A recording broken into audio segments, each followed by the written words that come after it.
Hello, everyone. Welcome to Coffee with Keep Arizona Blue Student Coalition, where we get into all things politics over a cup of coffee. My name is Francesca Martin, and I am here with Isaac Young. Isaac is a husband, a father, and currently one of the youngest educators in the state of Arizona.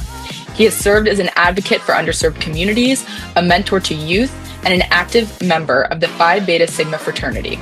His work centers on ensuring that Arizona politics reflects the voices of those most often left out, from students to service workers. With a passion for justice, transparency, and accountability, Isaac is building a career rooted in advocacy and public service. He decided to run for this Phoenix Union Governing Board, Ward 1, to be combative against the current attacks on public education. Isaac, thank you so much for joining us. I really appreciate you coming. Yes, 100%. Thank you so much for having me. And that introduction just kind of knocked it out of the park. I don't even think I need to say anything else. But I mean, I love Keep Arizona Blue Student Coalition. Excited to be here. And I know that us both are going to do some great collaborative work together in the future. And I'm just excited to be here. Well, thank you so much. So we always like to start every episode with a very fun question. The top question being, what mug did you bring? Today, I brought a NASA mug. Oh, this is the perfect time to have a NASA mug I with know. Artemis 2 in the space realm right now. I'm definitely a fan of these conversations, so I've been paying attention to everyone's coffee mug. Hmm. So for me, I just kept it simple. I brought a coffee mug that just has faith on it. And I was literally searching all through my house, asking my wife where was this mug because I knew I wanted to bring it. It's very simplistic, but I do believe there's dignity in simplicity. And I just kind of Yeah. believe that I live every day with faith. No matter how big the mountain seems, no matter what adversity brings, I just know that I'll take faith with me. So that's kind of where my mug is for today. I really like that. That's really cool. No, I think it's always important that there's a story behind it. Usually a lot of the mugs that I always bring on, I've gotten gifted at like Yeah, random political events. So it's not as deep of a meaning, but it is still like a yeah. fun little story to tell. Yeah, I Well, think the thank you for NASA sharing one is that. like really on brand for right now, so that's perfect. Right now, yeah.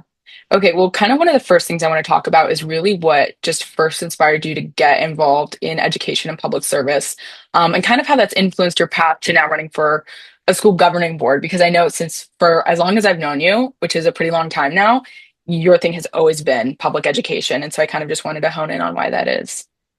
Yeah, 100%. I mean, well, we all know what's going on in the world right now, and I think everybody in this moment is eager to get their hands on something that they can make change in. But specifically, I mean, if you would have asked me as a child if I'd be a teacher growing up, I probably would have told you no with a very bad word in front of it, because I know that that was something that I didn't have a passion for.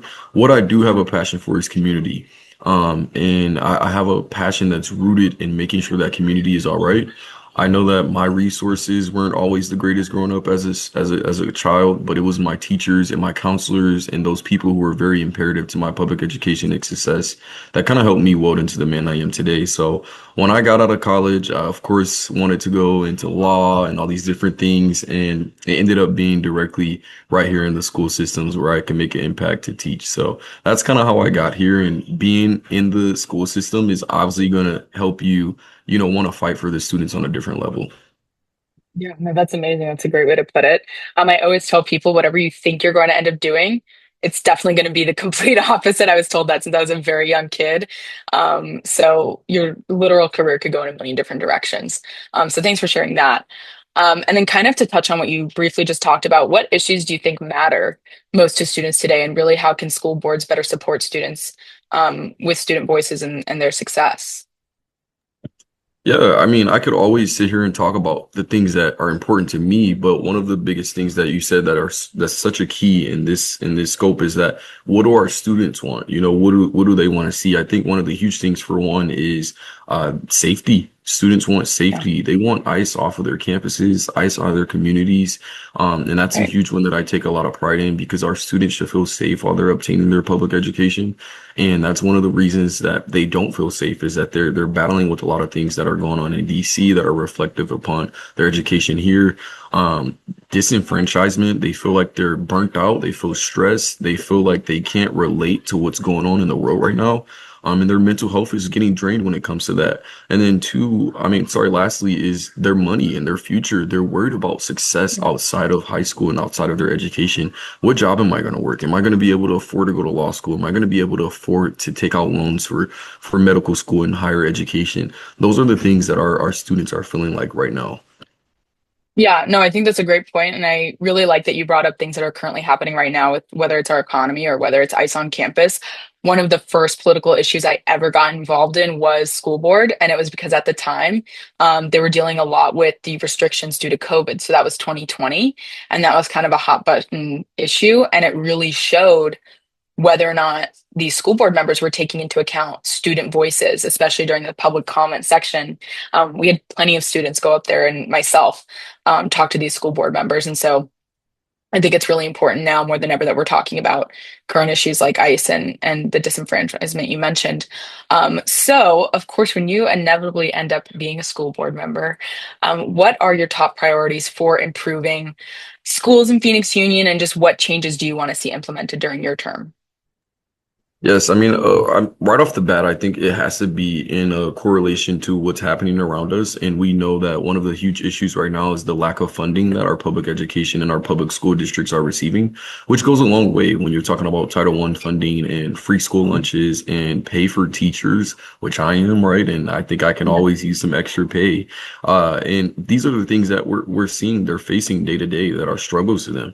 So that has to start with number one in our school district in Phoenix Union. We have to increase our enrollment because if our enrollment continues to go in this steady decline, it's going to help further detour us away from the funding that we want to acquire. So that's one of the biggest things.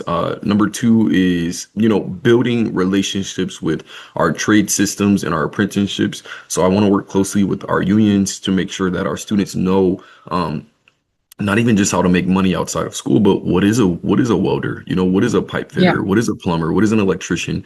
Because a lot of our students are forced thinking or forced into this mindset of thinking that they only have college or the option of military. But there's so many different things that are available to them outside of just those two options that aren't necessarily put directly in front of them.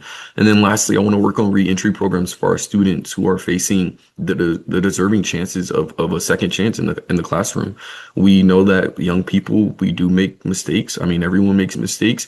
And sometimes in the school system, it's like those mistakes are not recoverable. When I think we should be able to have, different systems put in place and tactics put in place to where our students can have a second chance. So we want to work on reentry programs, making sure that no matter where a student come from, what mistake they may have made in the past, they have a set pathway that is going to help guide them into their future.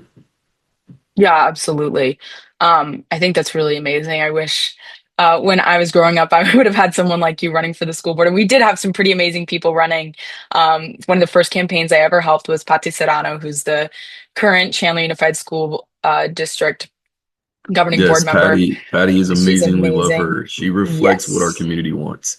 Yeah, and exactly. And I know that that's how you are going to be for Phoenix. So I'm just really, really happy that you're running. And then I also just want to briefly discuss something I think be really you'll have a really strong voice talking about this. The new ballot initiative led by the Arizona Education Association. It's kind of new. Everybody's talking about it. It'll be targeting the ESA vouchers that we know have been largely misused. So can you kind of explain to our audience how this initiative would benefit Arizonans? Yes, this is something that we see circulating all over right now is that people are concerned. They're concerned about where their taxpayer dollars are being spent and where they're going to.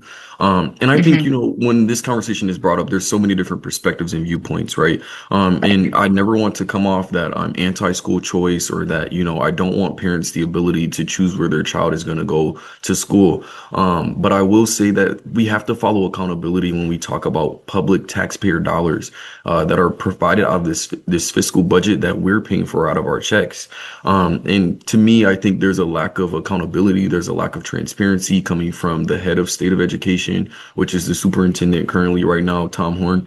Hmm. And I think with that lack of transparency, it's leaving a lot of people in the dust of why are they being able to get this basically what we see as free money when you're talking about them spending this money on lingerie and spending it on ski trips and vacations.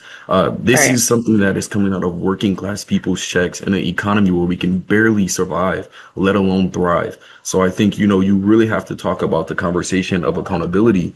And I think what Save Our Schools is putting together is a unique opportunity for our students to express their voice about, what's going on in their school districts and how they're lacking this funding and how we can put this money towards other use. When Yeah, you're talking about teachers who are begging for extra pay, when you're talking about counselors who are going through a rifting process currently in Phoenix Union, these are people who are losing their jobs. These are people who have a family to take care of, but we see over $1 billion in expensive spending from an ESA voucher that is out of control. So I support this combative, initiative that the Save Our Schools organization, which is a great, profound organization, is putting yeah, together. Because I think it does start with us organizing and putting together a movement that is going to help stop this. So I mean, I'm hoping that we get this on the ballot. My fingers are crossed. I'm going to do everything that I can in my power to support it. Because our communities in a time like this, we deserve 100% the utmost transparency when we're in these crucial times. So that's how I feel about it. But I hope for people absolutely. to learn more about what the initiative will actually do. A lot of people are afraid that it will tear up the whole program, but it's really just about reformatting and reforming the things that are out of control. So that's how I feel about this, and I hope people are willing to get educated and learn more about this initiative. Absolutely. I think you explained it in great detail, especially in how your position, like how it interacts with your position as a school board member, that you're not anti-choice, but that we really need to regulate this misuse and these funds that are being misused. So I know, these conversations can get kind of heavy. So I think with everything going on at the moment, I just want to hear from you. What is something that you do enjoy doing outside of your work and education, outside of anything political, that keeps you going, keeps you motivated and wanting to do this work? Yes, so I mean, I have a ton of things that I can say. Of course, I'm a husband, so my wife makes me really happy. My son brings a lot of joy to me. I have a 2-year-old son who is currently probably jumping off of the fridge right now. Yeah. But those are the things that keep me moving. A lot of other things as well, outside of family is, my mentorship. I ran track and field in college for 2 years, and I still kind of help out in the realm of coaching now. So that brings a lot of joy to me, knowing that, I don't run anymore, but I can still help, these young men, these young women who are seeking opportunity to just become great. And also sometimes that's what our students need is a distraction or just resources available to them where they can feel comfortable. So I enjoy family, running, coaching, all of the hobbies that kind of just distract me of all the craziness going on and just makes me feel realistic for a moment, knowing that I can, help uplift someone else, even though these times are really crazy. So those are a few of the things that I enjoy. Yeah. Well, I love hearing that. It's great to hear about family and also non-family activities that kind of keep you motivated and going. Everyone needs it. But thank you so much, Isaac. I'm so excited about your election. I know you're going to do an amazing job, and I'm so, so excited to see you on the school board. Yes, thank you guys so much for having me. I literally cannot wait to start immediately serving our Phoenix Union communities here in Levine, South Phoenix, and Southern Downtown. We need a voice and we need a true voice. So I can't wait to work alongside you guys as well and have you guys right there as a support in my pocket. Absolutely.